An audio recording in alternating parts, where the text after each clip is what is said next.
junio. Temoris Greco, buenas tardes. Tengo... ¿Qué? Aquí está. Sí, no. Hola, qué Ya gusto estamos. Sí, estar otra vez con ustedes. muy bien, gracias, Temoris. Arnoldo Cuellar, buenas tardes. Julio, ¿qué tal? Buenas tardes. Arturo Temoris, qué gusto. Gracias. Arturo Rodríguez, buenas tardes. Julio, muy buenas tardes y buenas tardes a los colegas Arnoldo y Temoris. Un gusto saludarte.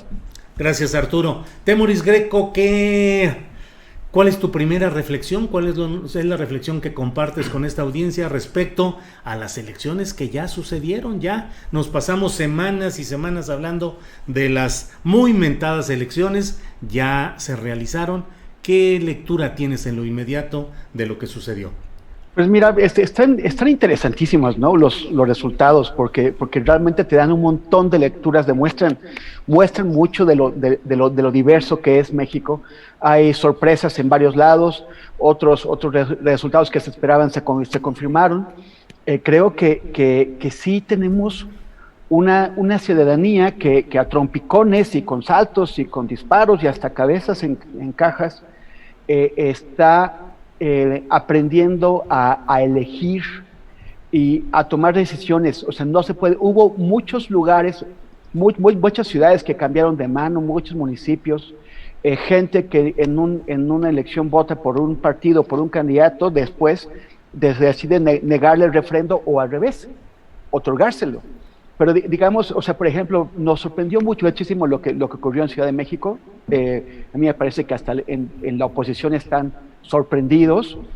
Creo que es posible que muchas personas que votaron por el PRI y el PAN pensando que era un voto de protesta y que no iba a pasar nada porque no iba a ganar, pues ahora se dieron con la sorpresa de encontrar que aunque sí ayudaron a que regresaran al poder, pero también creo que es una ciudadanía que está ganando carácter, que está ganando autoridad. Uh-huh. y que no le gusta que la den por sentado, o sea, que asuman que está en el bolsillo. Uh-huh. Y que se revela, ¿no? O sea, Uh-huh. hay varios lugares en donde esto, en donde se trastocó, hay fuerzas emergentes, hay incluso casos sorprendentes, como uno que no ha llamado mucho la atención, de un señor Figueroa de Taxco, Guerrero, que ya pregunté, y no es ni de los Figueroa de Huitzuco, ni los de Juliantla, es otra familia Figueroa, pero él acaba de ganar la alcaldía de Taxco, representando a redes sociales progresistas. Hubo 3 cierres de campaña de los principales partidos, los principales candidatos, grandes cierres de campaña. Este señor ni hizo, y de pronto se les coló por atrás y ganó la alcaldía de Taxco. Todo el mundo se quedó por quién es. O sea, hay... y sí creo que estaba leyendo a Massimo Modonesi, que es un académico de la UNAM, que hizo un artículo muy interesante, un análisis que publicó ayer, en donde él decía que hay un empate. Yo no creo que haya exactamente un empate. Creo que hay que las ganancias, al final del día, tomando en cuenta todo lo que hay, creo que la 4T termina ligeramente fortalecida.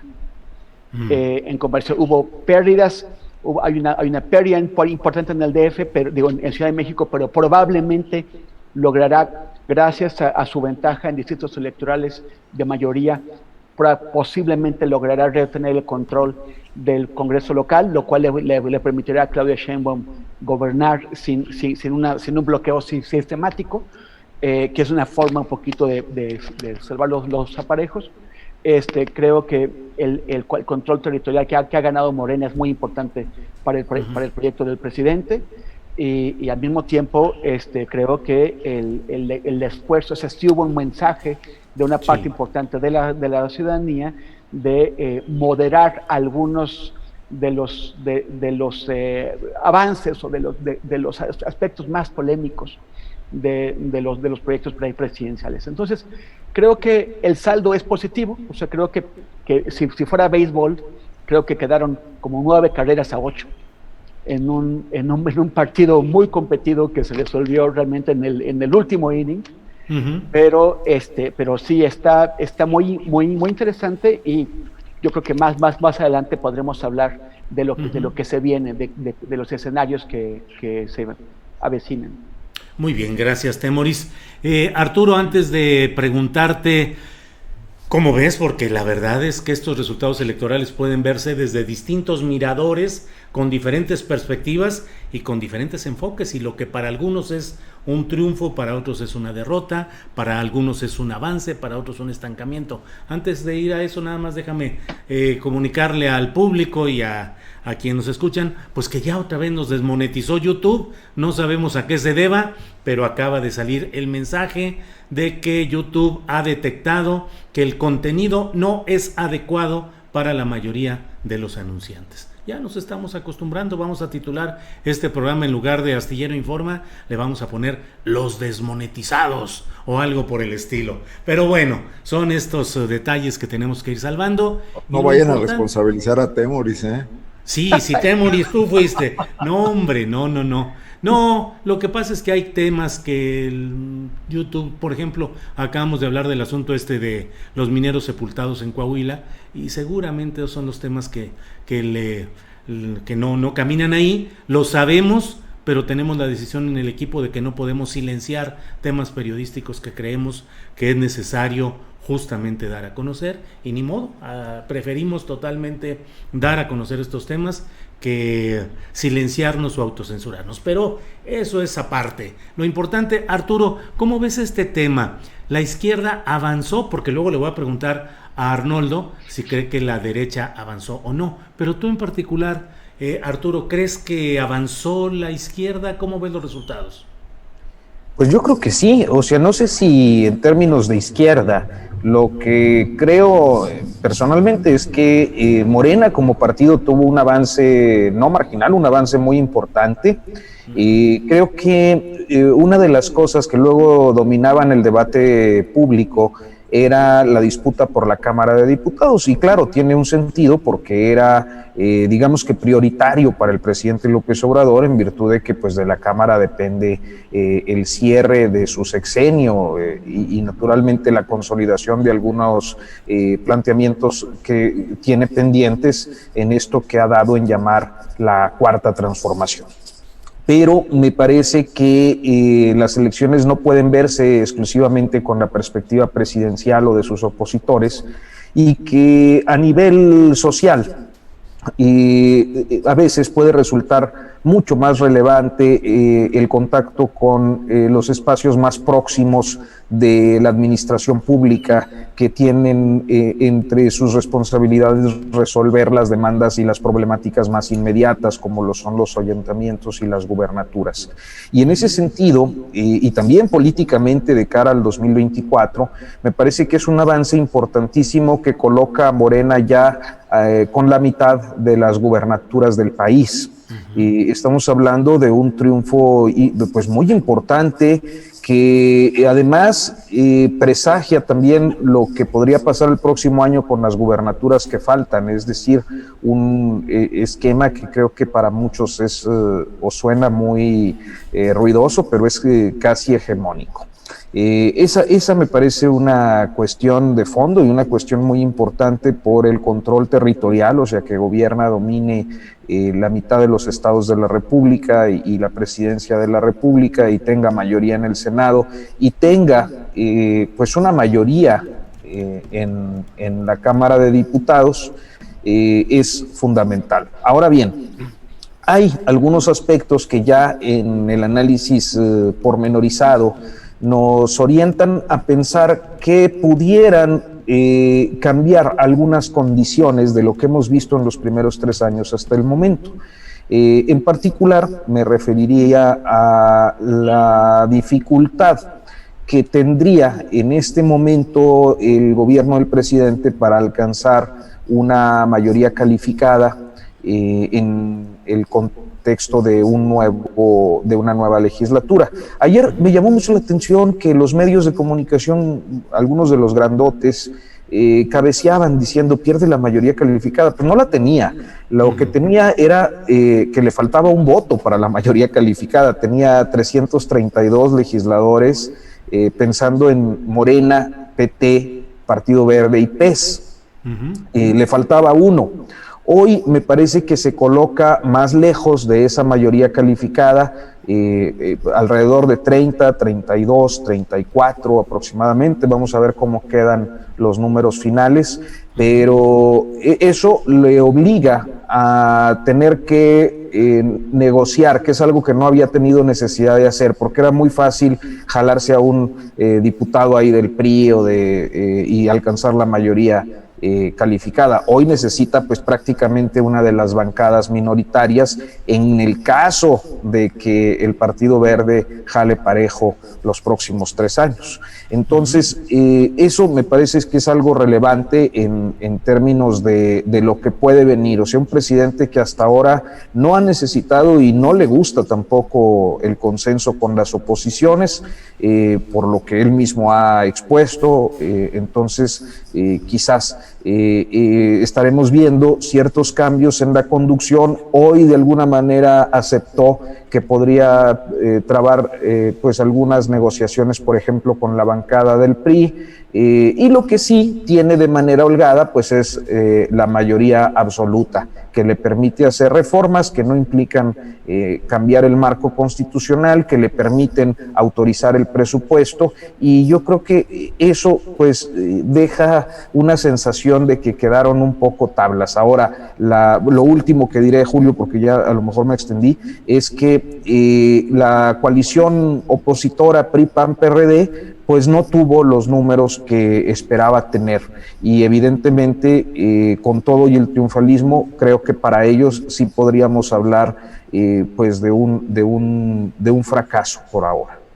Gracias, Arturo. Arnoldo Cuellar, ¿cómo ves los números? ¿Cómo ves los datos preliminares todavía, pero ya muy en firme, de lo que sucedió este domingo? En particular, ¿crees que la coalición PRI-PAN-PRD avanzó?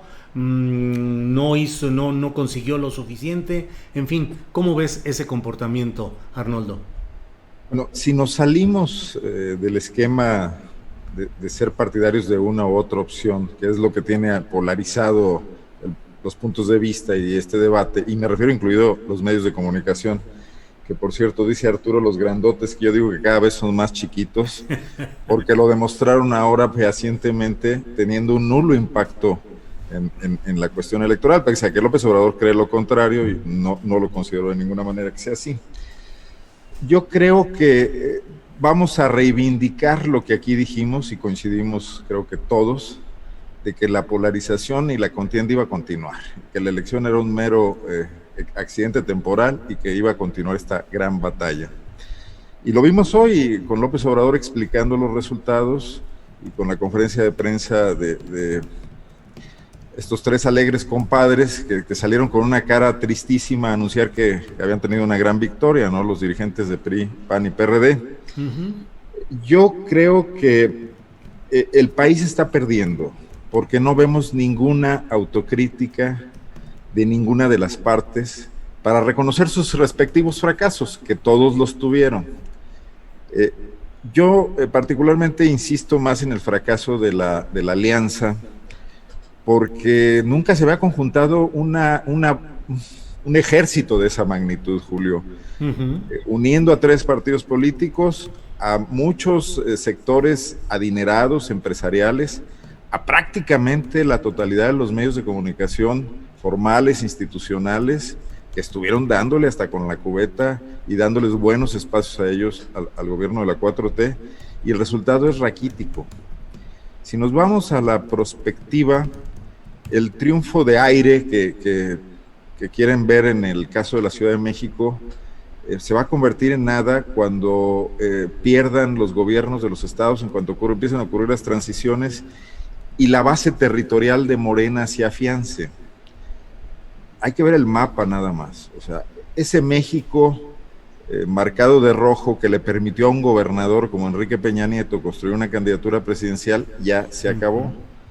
Hoy eso es color marrón, y eso implica pues la vieja política, porque es los gobiernos actuando, controlando el voto, lo que ya sabemos, lo que todavía vimos con el PRI en Coahuila e Hidalgo el año pasado. Y en el Estado de México. ¿No? Exactamente.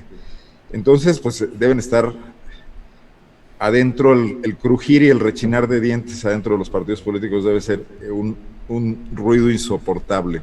Porque además AMLO sigue ahí en la presidencia, independientemente incluso del referéndum del próximo año, y los dirigentes de los partidos no saben cuánto tiempo tienen, porque ya empiezan los reclamos, sobre todo de militancias muy lastimadas, que vieron cómo decisiones populares los afectaron, y no creo que haya ahí mucho capital político para pagar esas deudas. Entonces esta alianza se va a reconfigurar. Desde luego, quienes lo sustituyan saben que no tienen otra opción que mantener esa aún atada muy frágilmente en términos ideológicos, pero con gran pragmatismo, sostener la alianza y con el gran cemento que puede significar los grupos empresariales, la Coparmex, etcétera, otras organizaciones todavía menos ruidosas quizá, pero más apoyadoras, Grupo Monterrey, etcétera. Habrá que ver, por ejemplo, Movimiento Ciudadano, cómo se comporta en ese sentido, si mantiene la independencia, o si estos dos polos desde Jalisco y desde Nuevo León empiezan a hacer sándwich a Dante Delgado y a convertir ese partido en otra cosa, ¿no? Entonces va a haber recomposiciones ahí interesantes.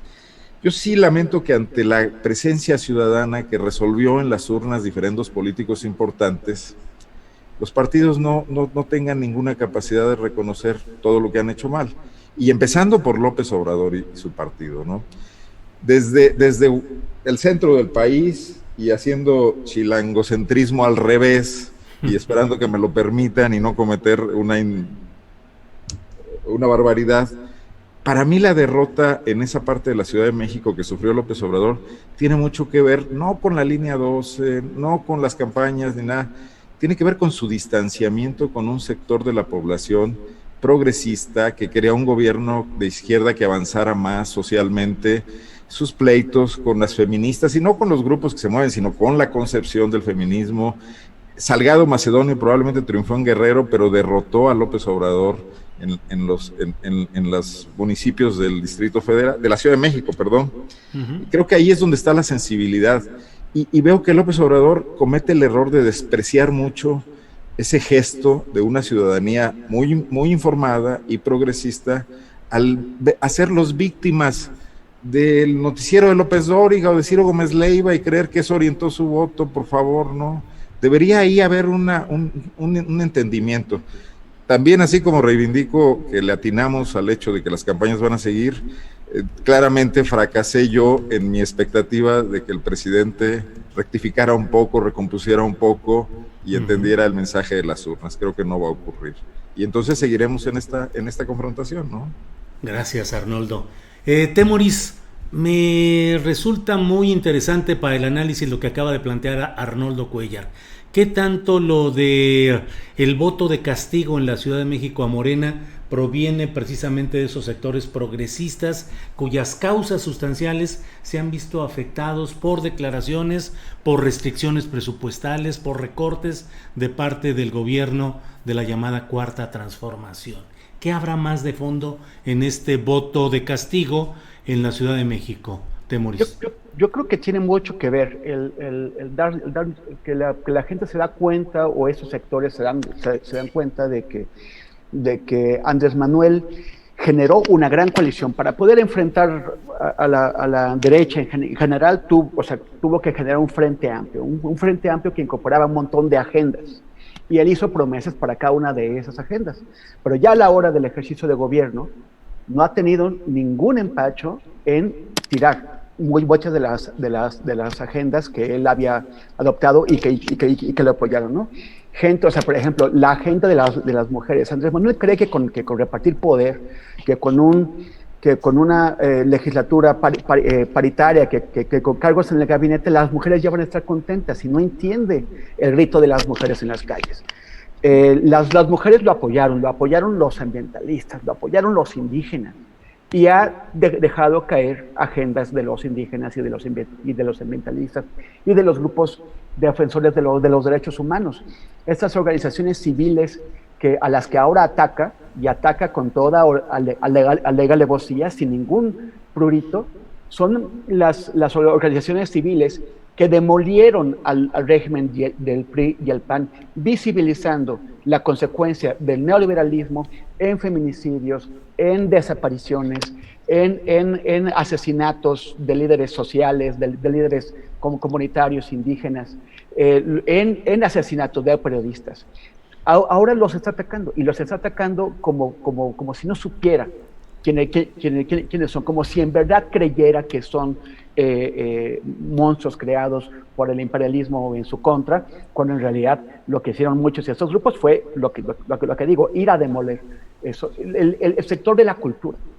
El sector de la cultura, de la ciencia, de la tecnología, los profesores, todas estas personas de las que estamos hablando, los profesores, los científicos, los intelectuales de izquierda, no los que firman esas cartas con Aguilar Camín, los ambientalistas, las feministas, pueden parecer que representan solamente a sí mismos, pero en realidad son líderes de opinión.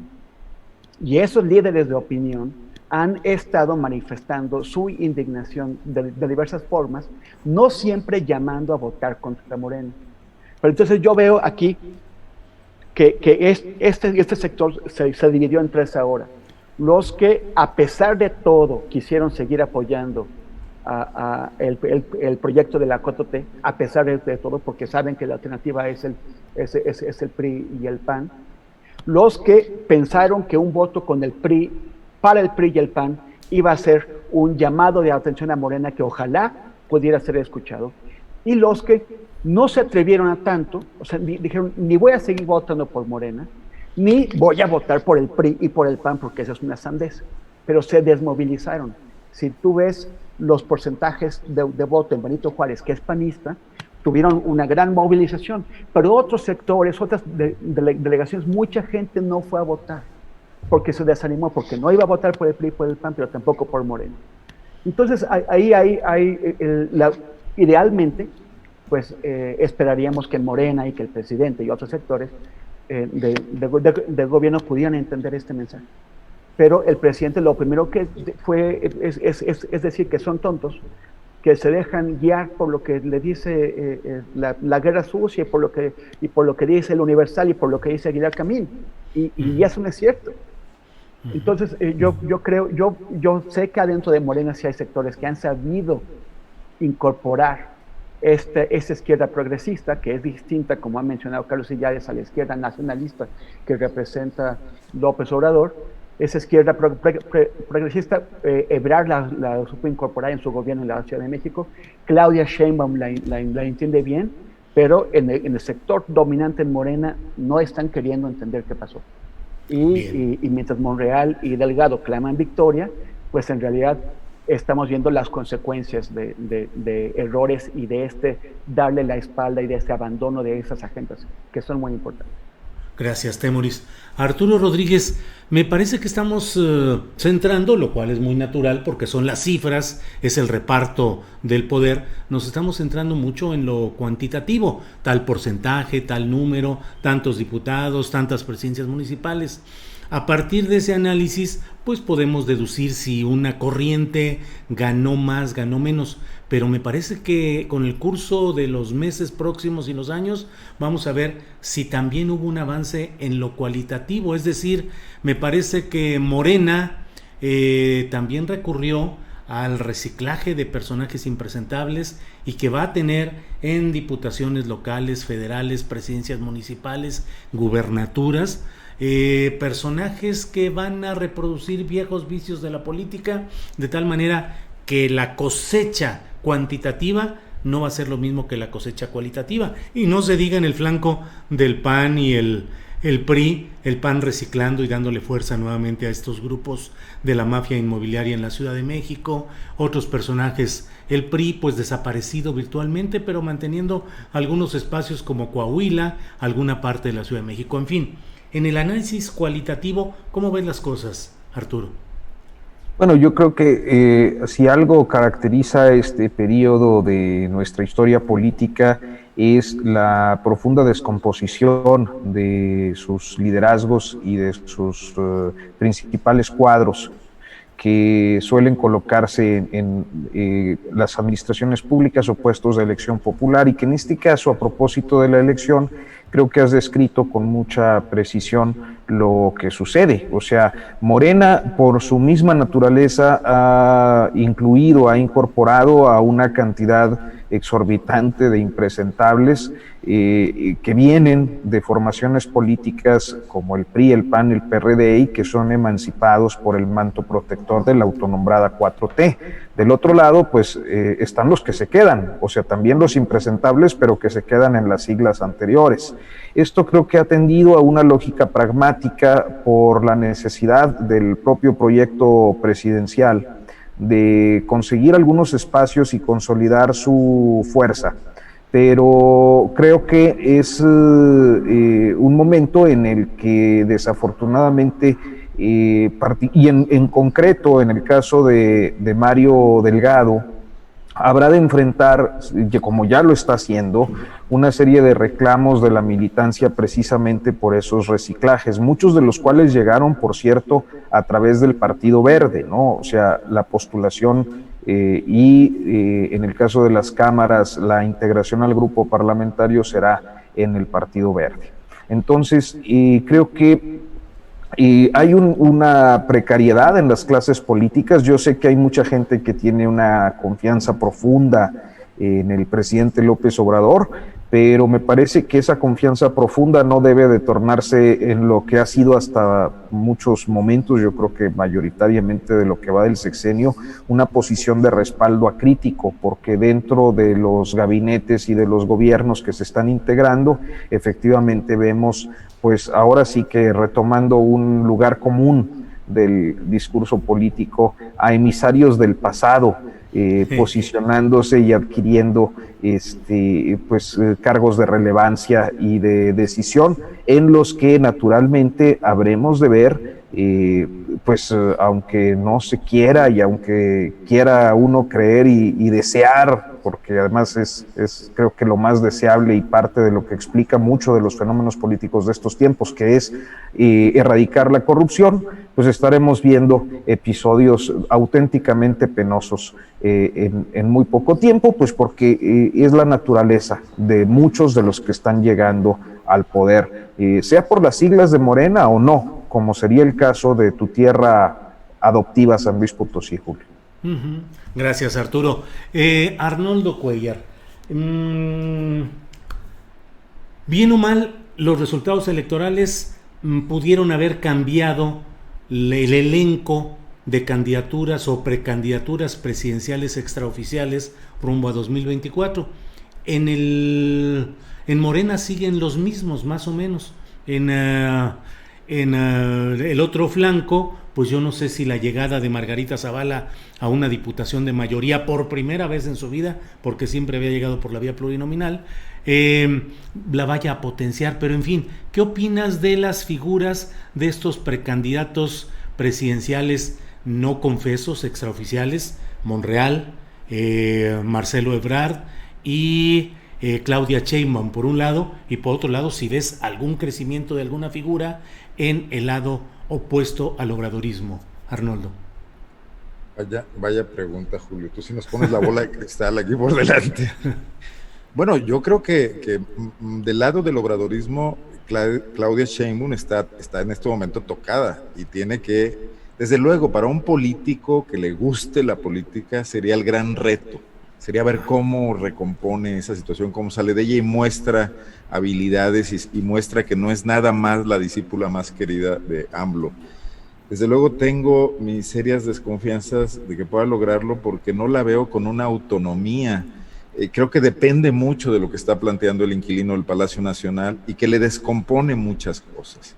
Por ejemplo, yo creo que Sheinbaum pudo haber salido de otra manera en lo de la línea 12, con más agresividad a controlar daños e incluso a cercenarse algún brazo o algo, y no lo hizo porque la frenaron, ¿no? Y porque el presidente abordó el tema con otra perspectiva, y en muchos casos veo esa situación. Y como si estamos jugando al tapadismo, y como si necesitas el beneplácito de López Obrador para seguir siendo candidato, pues ni modo, ¿no? Pero ese es el viejo siglo XX mexicano, me parece lamentable, lo hemos dicho aquí, que lo repita la 4T. Bueno, Marcelo, por más que traiga vacunas, seguirá el fantasma de la línea 12 ahí presente una y otra vez. Y desde luego con esta capacidad de fuego que tienen con los contrincantes de la 4T en los medios de comunicación, ese tema estará ahí presente. Entonces yo creo que ahí debería haber recomposiciones y la salida sería, ahora sí, que salirse de la caja del tapadismo. No veo hoy que eso pueda ocurrir o esté ocurriendo, ¿no? Del otro lado, como no tienen de qué echar mano, sí pueden ocurrir cosas distintas. Y lo que yo veo es que los viejos políticos no tienen posibilidades, ninguno de ellos. En cambio, creo que pueden surgir y me voy aquí a usar el concepto ya acuñado por Temoris de los políticos tiktokeros. Digo, lo que pasó en Nuevo León, y sobre todo no debemos olvidar que hay un voto joven al que está harto de los políticos y de los discursos y de que le peguen rollos, y a lo mejor decide darle una oportunidad a estos, ¿no? Entonces ahí puede, y potenciado con recursos, potenciado por partidos que están al borde de la extinción y que no les quede de otra, sí pueden surgir figuras como ha ocurrido en otros países, desde la vena de la política superficial y de la popularidad, que metan en un serio predicamento a lo que hoy vemos como una potencia que es la Cuarta Transformación, ¿no? Desde luego que contra eso conspiraría el control territorial al que me refería hace rato. Digamos que hoy, si hiciéramos un símil, López Obrador es una especie de Stalin que ya se apoderó de medio país y va a colocar ahora sí que literalmente sus muros con todos los memes que se han hecho sobre eso, pero que enfrente le están ganando la guerra de propaganda, como los norteamericanos a los soviéticos, ¿no? Uh-huh. Bueno, Arnoldo, gracias. Temoris, pues otro de los ingredientes interesantes de lo que estamos viendo es pues no sé cómo lo veas, si hay un silencio de los militantes de los partidos, un sobrellevar las cosas sin mayor protesta, pero por ejemplo en Morena pues ha habido críticas, pero solo en las redes sociales respecto a la conducción de Mario Delgado en esta...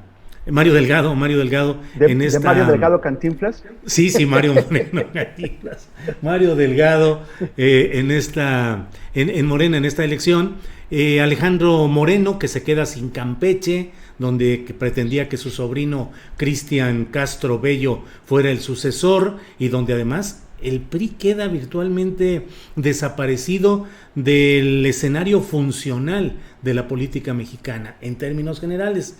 Y bueno, el Partido Acción Nacional, que nunca ha tenido un liderazgo fuerte con Marco Cortés. En fin, ¿cómo ves la dinámica interna de los partidos? Si se deberían de producir cambios en ellos, ¿cómo ves este tema, Temoris? Bueno, Alito yo no sé cuánto va a aguantar, ¿no? Porque además, o sea, como acabas de mencionar, su base se la acaban de borrar. Y Alito pues tiene una formación de priista muy tradicional, muy vertical. Alguna vez me tocó ir a un festival de cine en Campeche y se presentó el secretario de Cultura en la clausura a decir, sí, aquí, que les quede claro, en Campeche no se mueve una hoja si no lo quiere el gobernador Alejandro. Ándale. O sea, en esos términos. Uh-huh. Y pues sí se movieron muchas hojas y el mar y se los llevó, o sea, se los llevaron. Y es una debacle para el PRI esta elección, o sea, sobrevive en la Cámara de Diputados, así como a nivel general, pero perdió las 8 gobernaturas que tenía en juego, pero además pierde congresos locales. Nada más hemos mencionado el tema de las gubernaturas. Según el conteo del Universal, gana Morena y sus aliados 18 congresos locales. Sí. La razón le da 19 porque en Zacatecas podría quedar del lado de Morena. Hay que ver qué pasa en Ciudad de México, eso no lo sabemos todavía, pero aunque la oposición tuvo proporcionalmente más votos que Morena, lo cual le dará más pluris, Morena ganó más distritos, 19-14, entonces parece que tiene cómo resistir y podría conservar el control del Congreso local. O sea, si con Zacatecas y Ciudad de México tendría 20 congresos locales. Uh-huh. Y con detalles muy interesantes, Temoris, como Nuevo León, donde gana Samuel García la gubernatura, pero no gana ni una diputación local. MC se queda sin ninguna diputación, lo cual resulta absolutamente extraño. Y otros episodios también muy interesantes como Tamaulipas, donde Morena se queda con la mayoría en la Cámara de Diputados, que actualmente dominada por el PAN se niega a que se pueda aplicar la orden de aprehensión contra García Cabeza de Vaca. Perdón por este breviario o esta. Lo de Nuevo León ya había pasado, Julio, ¿eh? Sí, perdón. Con el Bronco. Lo de Nuevo León ya había ocurrido con el Bronco. Lo de Nuevo León ya había ocurrido con el Bronco. Claro, parecería modus operandi regiomontano o neoleonés. Perdón, Temoris. Bueno, los regios nos han estado sorprendiendo en los últimos años con unos candidatos unos gobernadores muy sui generis. Pero bueno, el caso es que yo creo que sí, en el PRI tendrán que echar a Alito y buscar a otro. Marco Cortés puede decir, tiene de dónde agarrar, ¿no? O sea, porque el PAN pues perdió 2 de 4 gubernaturas, pero se afianza como el principal partido de la oposición, crece un poco en el Congreso, recupera algunas ciudades, recupera Puebla, recupera León, recupera León que lo había perdido, o no, estoy mal, bueno, pero también lo perdió en 2012 y ya lo habían recuperado desde 2015. Vale. Pero bueno, yo creo que Marco Cortés no está en una situación tan preocupante. Dante, pues sí ve el tema de que tiene a dos enanos que le están creciendo muy rápido, ¿no? Alfaro y ahora Samuel García y quien esté detrás de él. Entonces también tendrá que hacer equilibrios. Ahí yo creo que Movimiento Ciudadano sí va a tener que dividirse. Va a ser como la socialdemocracia, como la democracia cristiana alemana, donde cada quien tiene su partido y se asocian a la hora del tema nacional. Pero no, el tema es Morena, el tema es si le van a pasar la factura a Mario Delgado, y porque sus elecciones la llevaron, o sea, en San Luis Potosí pues fue un desastre, en Nuevo León también, hay mucha militancia que está indignada, está en un pragmatismo extremo, que es básicamente traicionar a buena parte de la militancia de Morena por apuestas que no rindieron fruto. Y además que tiene enfrente, pues, aquí en Cuauhtémoc, en la alcaldía Cuauhtémoc, ganó esta candidata Sandra Cuevas, que hasta hace un año era parte del equipo de Ricardo Monreal en el Senado. Entonces, también hay que ver para dónde está jugando Monreal y qué tan sucio está dispuesto a jugar para pues, promover sus aspiraciones presidenciales. O sea, está complicado eso también. Gracias, Temoris. Arturo Rodríguez, te pido que nos digas tu opinión, tus perspectivas respecto a 2 partidos que me parece que requieren un análisis especial. Por un lado, el Partido Verde, que parece que va a tener un gran crecimiento en el número de diputaciones federales gracias a la alianza con Morena, que de hecho le hace que tenga este enorme crecimiento y que seguirá siendo el gozne del chantaje, pienso yo, por un lado.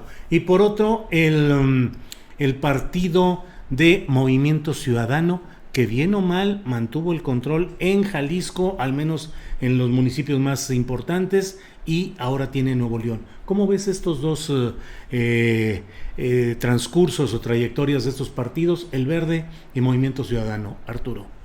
Mira, voy a empezar por Movimiento Ciudadano porque creo que, al menos para mí, de una manera muy desapasionada, porque luego es complicado, yo tenía una perspectiva, no de simpatía, sino de lo que iba a pasar, una, digamos, inquietud de lo que iba a pasar con Movimiento Ciudadano, porque me parece que apostaron alto. O sea, ellos apostaron a lograr una presencia importante en la Cámara de Diputados. Creo que estuvieron muy cerca de conseguir una tercera gubernatura con Campeche. No sé si eso se va a judicializar y hasta dónde pueda llegar en su caso un proceso de judicialización ahí, porque pues creo que la ventaja sigue siendo más o menos reducida para Laida Sansores de la coalición encabezada por Morena. Pero evidentemente al haber obtenido menos del 8%, su bancada es limitada. O sea, el papel que ahora tiene Movimiento Ciudadano es que no sirve para que negociar, por ejemplo, con la 4T y conseguir la mayoría calificada. Es insuficiente la cantidad de diputados y tampoco sirve para darle la mayoría absoluta, la mayoría simple a las oposiciones. Es un partido menor al que a lo mejor se recurrirá cuando los grandes grupos parlamentarios estén en una situación muy tensa de división de votos, que no sé hasta qué punto sea un escenario factible y en qué coyuntura. Entonces creo que su apuesta fue alta, no lograron alcanzar su objetivo. Consiguen ciertamente dos de las entidades económicamente y también en población, pero sobre todo económicamente más importantes del país después de la Ciudad de México, y más importantes, lo digo, no solo por el capital, sino también por la influencia de sus capitalistas en diferentes ámbitos de la vida pública y de las relaciones que pueden tener luego también hacia el exterior.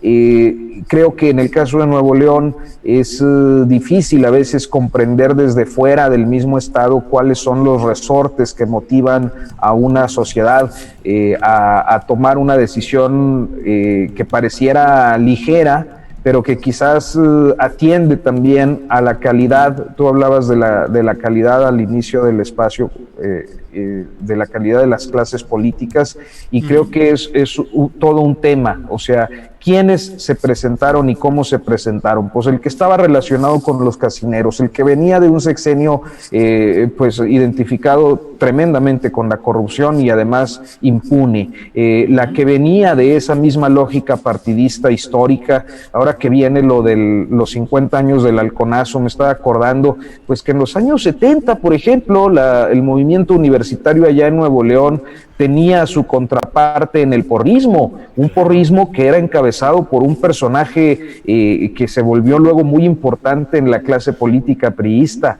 el Botas, que era como se conocía en aquel tiempo a Abel Guerra Garza, el marido de la candidata de Morena, esta Clara Luz Flores.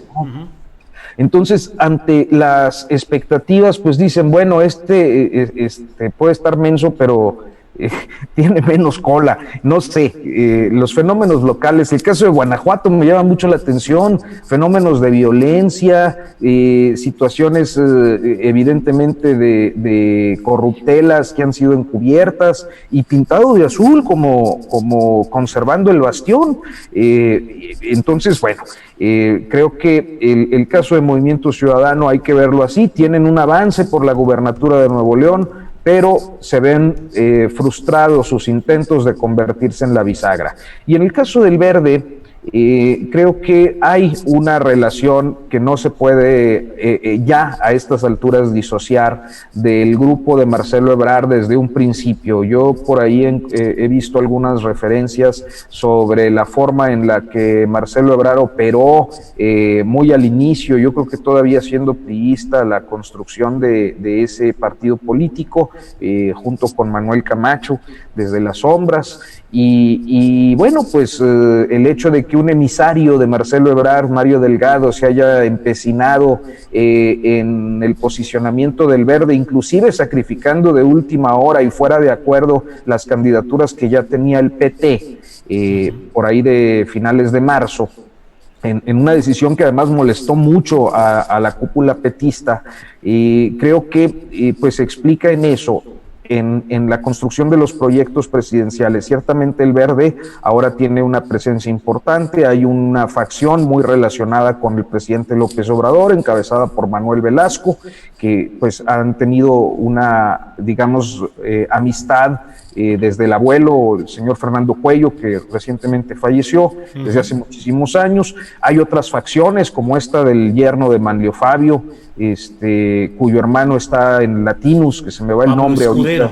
Pablo Escudero, cuyo hermano es uno de los inversionistas de Latinus, por ejemplo, ¿no? Claramente identificados como un bloque opositor. Está todavía cierta presencia del llamado Niño Verde y los González Torres, farmacéuticos, que además se han visto un tanto afectados por las decisiones en las proveedurías. Entonces hay que ver cómo se comporta, porque creo que la gran incógnita es qué pasa al interior del Partido Verde. No lo podemos ver como un monolito, como a ningún partido político, ¿no? O sea, hay grupos que están ahí en pugna, y creo que eso va a ser importante en los próximos meses, para saber qué va a pasar. Claro. Arturo, muchas gracias.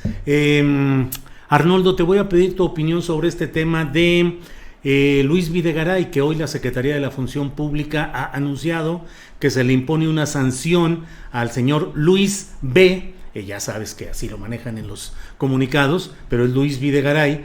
Se le impone la sanción de 10 años fuera de cargos públicos, como una sanción porque en sus declaraciones patrimoniales hubo datos que ocultó o que no expresó. Eso en principio, esa ha sido la nota. Pero ya Luis Videgaray ha emitido un comunicado de prensa desde Cambridge, Massachusetts, donde reporta lo que ha sucedido. Dice que las cuentas bancarias por las cuales la Secretaría de la Función Pública lo está castigando son en realidad tarjetas de crédito que no tenían saldo deudor a la fecha del reporte de cada declaración. Dice que las tarjetas de crédito de las que es titular sí fueron referidas en las declaraciones patrimoniales, que no fueron incluidas en el apartado de pasivos porque no tenían saldo deudor, que no hubo ninguna intención de ocultar información patrimonial, que la propia Secretaría de la Función Pública así lo reconoce, y que él cree que es su obligación apoyar la lucha contra la corrupción que encabeza el presidente López Obrador, que en su caso va a impugnar la resolución por la vía institucional, con pleno respeto a la Secretaría de la Función Pública y sin litigar el asunto en los medios de comunicación o en las redes sociales. ¿Cómo ves el tema, Arnoldo? No, bueno, pues muy intrascendente en ambos sentidos. Digo, Irmeréndira, que no ha dado una, saca esto un día después de las elecciones, 2 días después, y recibe esta respuesta. Dudo que Videgaray estuviera preocupado por no tener cargos públicos en los próximos 10 años, creo que tampoco los necesita, sí. ¿No? Pero, a ver, déjame regresarme al tema partidista, que está muy sabroso. A ver, bueno, dale, adelante. Dejemos a Videgaray de lado, porque además Arturo nos ha dado ahorita una lectura muy, muy interesante, sí, porque muchas cosas que yo no había visto. Mira, yo creo que Marco Cortés sí tiene problemas contra lo que decía Temoris, porque hay que recordar que su grupo de apoyo era el GOAN, que queda muy golpeado. Y además, sobre todo, Cabeza de Vaca, que tú ya lo mencionaste, ahora va a tener que entrar en el predicamento de que se derrumbó su muro, hablando de muros de defensa con el Congreso local. Entonces yo creo que en el PAN, independientemente de los resultados electorales, en el PAN va a haber una recomposición. Y ciertamente yo creo que están contados los días de Marco Cortés, porque tienen que replantearse qué hacer en el futuro y recuperarse. Y además, cómo dirigir este aparente recuperación de espacios en la Ciudad de México también, porque son ellos los que mayoritariamente tienen alcaldes ganadores. Y además, si son ligeramente astutos o inteligentes, tienen que entender que no pueden regresar a gobernar esas alcaldías como lo hicieron en el pasado, que son un capital político que tendrían que aprovechar y que no pueden salir con las posiciones normales de un político panista, ¿no? En ese sentido, creo que la elección sí manda muchas lecturas de modificación de muchos aspectos. Las fuerzas políticas no van a poder mantenerse en lo que estaban, ¿no? En las mismas condiciones. Con respecto al PRI, se nos pasaba algo que me parece más interesante que Videgaray. El rumor que surgió ayer de que Enrique de la Madrid podría ser un prospecto para dirigir al PRI, que se me hizo una cuestión totalmente sacada de la manga por alguien en específico, y mi principal sospechoso es Emilio Gamboa, ¿no? Y creo que ese tipo de cosas son más corrosivas para Alito que, por ejemplo, la carta de Ulises, ¿no? Aunque sin duda todo abona. Y recordemos que los diputados, los 300 diputados, salvo los plurinominales, tienen controles territoriales, ¿no? Si hay diputados del PRI o diputados del PAN o diputados del Movimiento Ciudadano que estén con un gobernador de Morena, ahí hay controles políticos que alguien tendría que estar afinando, ¿no? Los trasvases que ocurrieron de diputaciones en la pasada legislatura que trató de controlar el INE, bueno, pues pueden seguir ocurriendo para votaciones específicas, pero entonces necesitarías una Secretaría de Gobernación más activa. Necesitarías una Secretaría de Gobernación que sí se plantee establecer un diálogo político, para empezar con los gobernadores de Morena, ¿no? Y que no le corresponde al partido, por ejemplo, ¿no? Para establecer ciertas estrategias conjuntas. Si estás planteando una transformación del país, que además no se limita a la Ciudad de México, tiene que llegar a los estados, y hoy tienes esta base territorial de 16 gobernadores, sería un terrible error mantenerlos descoordinados, separados, con agendas totalmente fuera del interés de la estrategia nacional, ¿no? Pues yo creo que a mí me gustaría ver a López Obrador sentado, pensando profundamente qué va a hacer con este cambio de país y no explicándonos por qué sí ganó y no perdió para contradecir al Heraldo de México y al Universal y a Reforma, ¿no? Que es algo absolutamente banal. Bien, gracias, Arnoldo. Son las 2 de la tarde con 57 minutos, estamos ya en la parte final de esta mesa de periodistas, así es que les pido que toquen el tema que crean relevante de lo que se ha visto en este proceso electoral o en cualquier otro tema que quede pendiente. Tamaulipas y García Cabeza de Vaca, lo del ministro de la Suprema Corte de Justicia, Arturo Saldívar Lelo de la REA, que dice que va a presentar ante la Corte una consulta extraordinaria para que le digan si sigue o no sigue 2 años más como presidente de la Suprema Corte y de la Judicatura, del Consejo de la Judicatura Federal. Entonces, el tema que desees, lo que tú quieras, por favor, Temoris. Oye, pues mira, nada más para recordar sobre el tema Tamaulipas. En dos ocasiones anteriores yo les había contado que a mí me parecía que el PAN realmente estaba en una estrategia de pierde, por donde fuera. Uh-huh. Porque no solamente se aferró a la defensa de Cabeza de Vaca, a pesar de que es un criminal notorio, públicamente conocido, que le iba a cargar un costo electoral, sino que además se está arriesgando la oportunidad de controlar el propio PAN, la sustitución, la designación de un gobernador sustituto.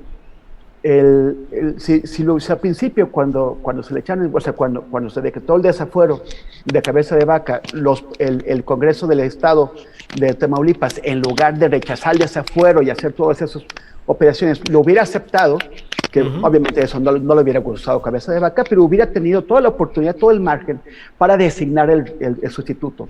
Ahora, lo que dije, lo que están arriesgando es a que la decisión la tome un Congreso estatal dominado por Morena. ¿Qué es lo que pasó? Los electores le dieron una tunda bestial, peor que la que nos podíamos haber imaginado. Hace tres años ganaron 21 distritos, 21 de los 22 distritos, ahora ganaron solamente 6, o sea, Morena ganó 16 distritos y va a tener pleno control del Congreso estatal. Y la legislatura actual estatal pues va a tener que ver la manera de reunirse en periodo extraordinario y tratar de reemplazar al gobernador antes del 1 de septiembre, que es cuando toma posesión la próxima legislatura, que estará bajo control de Morena. Entonces fue como fatal, se las cobraron, pero además están realmente poniendo en riesgo su posibilidad de mantener un pedazo de poder. Ahora, por lo del PRD y el PT, el PRD tuvo 3.5% de la votación y el PT 3.1% de la votación. Si hubieran tenido un poquito menos, hubieran perdido el registro. Y uno dice, bueno, ¿cómo lograron superarlo? Realmente, o sea, el PT colgándose de Andrés Manuel y colgándose de aquellos lugares o de aquellos votantes que escogieron marcar 2 o 3 símbolos en su boleta electoral para concederle una parte de esos votos al PT, Y lo mismo en el caso del PRD, colgándose de la coalición anti-AMLO y también de lo que pudiera arañar. O sea, si no fuera por esas coaliciones, el PRD y el PT ya estarían en el camino del pez. O sea, rumbo a desaparecer como partidos políticos, lo cual yo creo es realmente su lugar. Pero bueno, están viviendo vidas de muertos en vidas. Y lo más grave es la fuerza que tendrá el Verde, ¿no? Pues estas negociaciones que estaba Arturo ahora mencionando, que le permitieron tener mucha mejor representación en cuanto a candidaturas que el PT, que era el aliado tradicional y yo creo que más confiable para Morena. Le van a hacer multiplicar su presencia legislativa por 4. Y eso significa que sus votos se van a vender y se van a vender caros a cambio de influencia, a cambio de impunidad, a cambio de puestos, a cambio de presupuestos. Y en cualquier momento, si sienten que es lo que les conviene, le van a voltear la espalda a Morena y entonces verás eso de cría cuervos tucanes y te sacarán los ojos, ¿no? Claro. Gracias, Temoris. Arturo Rodríguez, tu reflexión postrera en esta mesa de periodistas, por favor, Arturo. Me voy a escuchar muy friki, pero prácticamente Temoris describió partidos zombies. Sí, ya no son partidos satélite, ya no son partidos morralla, ya no son la chiquillada, partidos zombies. Partidos zombies son, sí. Pues bien, mira, pues yo quisiera muy rápidamente hacer algunos apuntes de temas que para mí han sido muy pues objeto de trabajo en los últimos años, en particular el caso de la mina, que no es mina, en el caso de Coahuila, este accidente, esta inundación tremenda, como sabes, Julio, pues desde hace casi 2 décadas he venido siguiendo la problemática carbonera en la región norte de Coahuila.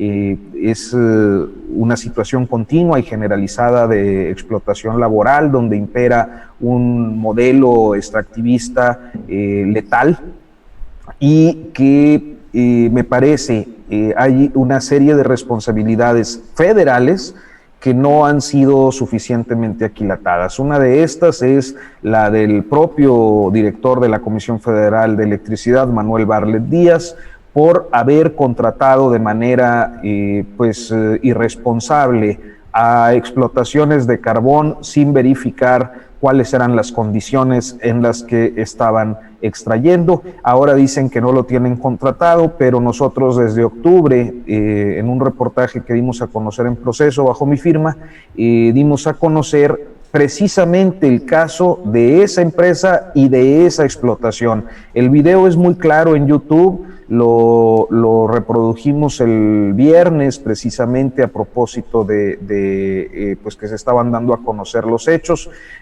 porque se trata de una cueva dentro de un tajo en desuso, algo que es absolutamente irresponsable, que no entra en ninguno de los 3 esquemas de mina de extracción de carbón que existen y que fue solapado, permitido por la Inspección Federal del Trabajo, de la Secretaría del Trabajo y Previsión Social, que encabeza Luisa María Alcalde Luján. Entonces, estas responsabilidades no pueden quedar en una omisión. Yo no quiero decir que en el caso de Luisa María sea ella la responsable. Seguramente habrá funcionarios en la cadena de mando que tuvieron a la mano los informes para pues haber suspendido esos trabajos. En el caso de Manuel Bartlett, aunque diga que no, lo cierto es que también el hecho de que esa información haya sido publicada y de que las familias se le hubieran entregado el expediente en mano con fotografías y una denuncia contundente acompañada por el Centro de Derechos Humanos, el Centro PRO, Miguel Agustín PRO, me parece que ahí sí hay una responsabilidad directa de Manuel Bartlett que fue omiso. Hay una omisión consistente en esas 2 dependencias que explican que haya sucedido esta tragedia. Entonces, dicho esto, que no quería yo dejar pasar, dejar de comentar. Nada más recordar que este jueves pues se conmemoran los 50 años del halconazo, del jueves de Corpus, un episodio represivo que es muy interesante, muy importante para la historia política de este país. Creo que marcó un parteaguas en la conducta de las policías políticas y los grupos de choque. Hemos visto algunas presencias a lo largo de los años, de las décadas, de diferentes perpetradores en otros cargos de elección popular o de mando policiaco. Había uno por ahí que todavía con Mancera estuvo al frente de la policía y lo tuvimos ahí inmerso en las represiones de 2012 a 2015 durante el sexenio de Mancera. O sea, 5 décadas seguían muchos de estos mandos represores apareciendo en nuestra vida pública, naturalmente en las sombras. Entonces esto me parece muy relevante. Creo que es un tema que hay que revisar también por la forma en la que a partir de ese momento se fueron reconfigurando las izquierdas en este país y que van dando cauce a los movimientos sociales y políticos como pues los que hemos visto florecer, o no sé si florecer, pero sí alcanzando el poder en los últimos años. Y ya, es todo, porque ya me extendí. Pero sí, es que son 2 temas que me emociono y agarro monte, perdón. Está bien, para eso estamos aquí. Haces bien. Monte. Arnoldo Cuellar, por favor, tu reflexión final en esta mesa de periodistas, por favor. Bueno, me da mucha pauta, Arturo. Mira, creo que no podemos ser ajenos al hecho de que, en el caso del Movimiento Ciudadano, a que se sitúa en Nuevo León y en Jalisco, que son 2 importantes estados con clases empresariales politizadas. Digo, y si embona con lo que dice Arturo, porque pues ahí tuvieron a don Alfonso Martínez Domínguez de gobernador con el beneplácito del Grupo Monterrey, ¿no? Sí. Y yo creo que los gobernadores de Nuevo León, si no pasan el filtro empresarial, nomás no llegan.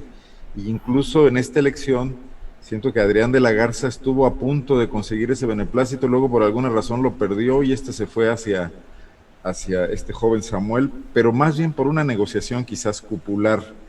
Y entonces se le echó toda la caballería más allá del TikTok, ¿no? Porque estos grupos sí están actuando con mucha más eficacia que Gustavo de Hoyos y compañía acá en el centro del país, por lo menos para preservar sus ámbitos territoriales, que es una cosa de la que he estado hablando mucho el día de hoy. Decían de Guanajuato. Bueno, pues en Guanajuato también hay una clase empresarial, pero además una clase empresarial de derecha radical que ha alimentado al yunque por años financieramente, políticamente, y que se ha apropiado del gobierno de Guanajuato, de su Congreso, de su Fiscalía, sugiriendo y vetando funcionarios. Y bueno, sí, no dejaron pasar ni el aire esta vez. Morena se mantuvo más o menos, ganó algunas diputaciones, pero se conservaron las principales ciudades. Pese a la violencia, pese a lo que dices, pese a tener un gobernador bastante desdibujado, alcaldes muy ausentes, pero entonces aquí estamos viendo cómo los partidos se están convirtiendo cada vez más en cascarones vacíos o en zombies, en la terminología de Temoris. También los grandes, también los que reciben votos, no más los que no los reciben, porque al final del día están poniéndose al servicio de estos grupos empresariales. En este sentido, la 4T, Andrés Manuel López Obrador, han representado una antipolítica de este tipo de hacer política, ¿no? Lo lamentable que vemos hoy es su falta de eficacia. Y retomo otra cosa que dice Arturo. Luisa María Alcalde, yo aquí me he referido en otras ocasiones al tema. La Secretaría del Trabajo no está funcionando como no están funcionando muchas otras secretarías de la 4T en el intenso y ancho territorio de México, con las empresas ahí donde están. No tenemos delegaciones federales, las secretarías están debilitadas, el austericidio tendría que terminar. Y si hoy López Obrador va al Congreso y en su presupuesto plantea reforzar la administración pública, todos estos partidos de oposición que se han quejado de eso no podrían no darle su voto. Y si se lo dan, entonces ellos serán responsables del austericidio. Porque hoy necesita olvidarse del bono democrático del 2018, que ya se agotó, y empezar a dar resultados, y resultados concretos, ¿no? Yo creo que haría falta mínimamente una recomposición de ese gabinete, pero también de su forma de hacer política.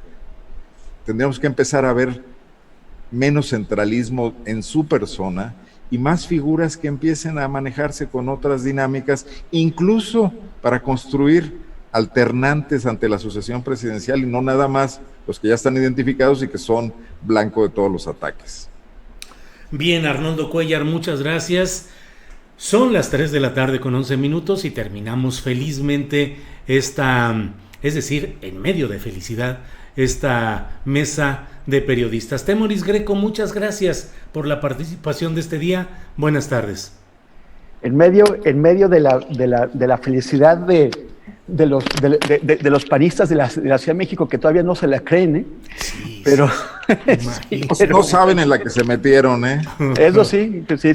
Y ya porque ahora van a ser gobierno y también van a recibir reclamos y van a tener que enfrentarse a las feministas en las calles, etcétera, a ver qué pasa. Bueno, aquí no más como comentario, la candidata que ganó en Cuauhtémoc, en la alcaldía Cuauhtémoc, se llama Sandra Cuevas. Ajá.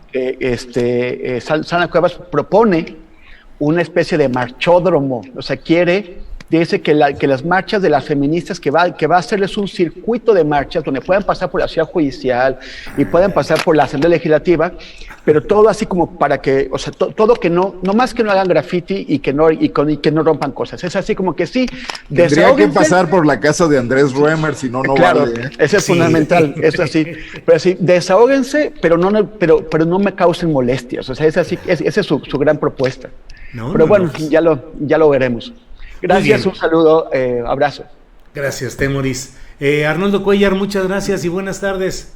Como siempre, un placer, Julio, gracias. Gracias, Arturo Rodríguez. Temoris, Julio, muchísimas gracias. Arnoldo, un gustazo. Temoris, creo que la Ciudad de México va a tener, y muy rápido nada más, una condición compleja interesante, porque Morena sí ganó la mayoría y tiene la mayoría en la Asamblea Legislativa, es decir, sigue siendo la fuerza dominante, y me parece que le facilita mucho las cosas a Sheinbaum. Hacia el final lo que se desajustará serán los amarres en lo que sucede con alcaldías, especialmente como la Cuauhtémoc, que es mafiosilla, ¿no? Y que tiene muchos negocios ahí en los linderos de la legalidad que necesitan muchas veces. Entonces creo que ahí lo mafiosillo de algunas delegaciones va a terminar complicándole mucho las cosas a todos, especialmente a los ciudadanos. Sí. Ni hablar. Bien, pues muchas gracias a los tres y espero que nos veamos el próximo martes. Muchas gracias a los tres.